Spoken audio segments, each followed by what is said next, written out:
ജീവിതത്തിലെ ഏറ്റവും വലിയ ഒറ്റപ്പെടൽ കൂടെ ആരും ഇല്ലാതാകുമ്പോഴല്ല, എല്ലാം എന്ന് കരുതിയവരുടെ മനസ്സിൽ ഒരു സ്ഥാനവുമില്ലെന്ന് മനസ്സിലാക്കുമ്പോഴാണ്. അവനവന് ജീവിക്കാനുള്ള സാമ്രാജ്യം സ്വയം നേടാത്ത ആരും സ്വതന്ത്രനല്ല. അതുപോലെ തന്നെ സ്വയം ആജ്ഞാപിക്കാൻ കഴിയാത്ത ഒരു മനുഷ്യനും സ്വതന്ത്രനല്ല. കേട്ട നുണകളെ ഒരു ചിരിയോടുകൂടി സ്വീകരിക്കുക. അതിനു പിന്നാലെ സത്യം വരുന്നുണ്ട്, അതിനുള്ള മറുപടി പറയുക. നുണകൾക്ക് സത്യത്തെ മറച്ചു പിടിക്കാനേ കഴിയൂ, മാറ്റി നിർത്താൻ കഴിയില്ല.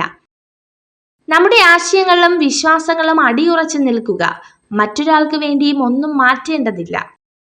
നിങ്ങൾ സഞ്ചരിച്ചു കൊണ്ടിരിക്കുന്ന ജീവിതപാത തടസ്സങ്ങളൊന്നുമില്ലാതെ വളരെ വ്യക്തമാണെങ്കിൽ, ഒരു പക്ഷേ മറ്റാരൊക്കെയോ സഞ്ചരിച്ച അതേ ജീവിതപാത തന്നെ നിങ്ങളും പിന്തുടരുകയായിരിക്കാം.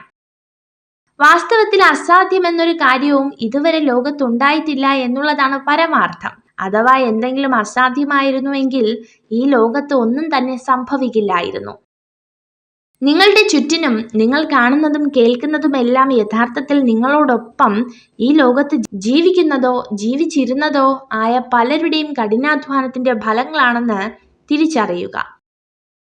നിങ്ങളിൽ കുറച്ച് കാര്യങ്ങൾ പൂർത്തീകരിക്കുന്നവർ കുറച്ച് ത്യാഗങ്ങൾ സഹിക്കണം. കൂടുതലായി നേടുന്നവർ കൂടുതലായി ത്യജിക്കേണ്ടി വരും. ഉയരങ്ങൾ കൈവരിക്കാനുള്ളവർ വളരെയധികം ത്യജിക്കണം. സന്തോഷത്തിൽ നിന്ന് ദുഃഖത്തിലേക്കും ദുഃഖത്തിൽ നിന്ന് സന്തോഷത്തിലേക്കും ഒരുപാട് ദൂരമില്ല. എന്തെങ്കിലും പ്രശ്നങ്ങളും വിഷമതകളും ഉണ്ടാകുമ്പോൾ എല്ലാം തകർന്നു എന്ന ചിന്തയിൽ നിരാശപ്പെടരുത്. അഭിനയിക്കാൻ അറിയാവുന്നവരാണ് ജീവിതത്തിൽ വിജയിക്കുക. സ്നേഹിക്കാൻ അറിയാവുന്നവർ തോറ്റുപോയിട്ടേയുള്ളൂ.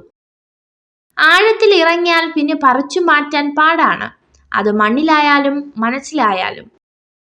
മറ്റുള്ളവർ നിങ്ങളെ ഏത് രീതിയിൽ പരിഗണിക്കപ്പെടണമെന്ന് നിങ്ങൾ ആഗ്രഹിക്കുന്നുവോ എങ്കിൽ അതുപോലെ നിങ്ങൾ മറ്റുള്ളവരോടും പെരുമാറുക. മറ്റൊരാൾക്ക് വളരെ സന്തോഷകരമായ കാര്യം നമുക്ക് വിഡിത്തമായി തോന്നുമെങ്കിലും അവരുടെ സന്തോഷത്തിനായി അത് അംഗീകരിച്ചു കൊടുത്തേക്കുക. ഓർമ്മകളോളം ആഴമുള്ള ഒരു കടലുമില്ല, മൗനത്തോളം ശക്തിയുള്ള ഒരു കൊടുങ്കാറ്റുമില്ല. കടന്നു വന്ന ഓരോ വഴിയും പിന്നിട്ട ഓരോ ചുവടുകളുമാണ് നമ്മളെ നമ്മളാക്കുന്നത്. ഒരു സ്ത്രീ ഒരു പുരുഷനെ ആദ്യമായി കാണുമ്പോൾ 7% അയാൾ പറയുന്ന കാര്യങ്ങളും 38% സംസാര ശൈലിയും 55% അയാളുടെ രൂപത്തിലും ശരീരഭാഷയിലും ശ്രദ്ധിക്കുന്നു. ഇനി എത്ര തന്നെ സ്വാതന്ത്ര്യമുണ്ടെങ്കിലും മറ്റൊരാളുടെ ഇഷ്ടങ്ങളിൽ കൈകടത്താതിരിക്കുന്നതാണ് ബന്ധങ്ങൾ നിലനിൽക്കാൻ നല്ലത്. നിങ്ങൾ ഈ വീഡിയോ കണ്ടതിന് നന്ദി. ഇതുപോലുള്ള കൂടുതൽ വീഡിയോകൾക്കായി ചാനൽ സബ്സ്ക്രൈബ് ചെയ്യൂ.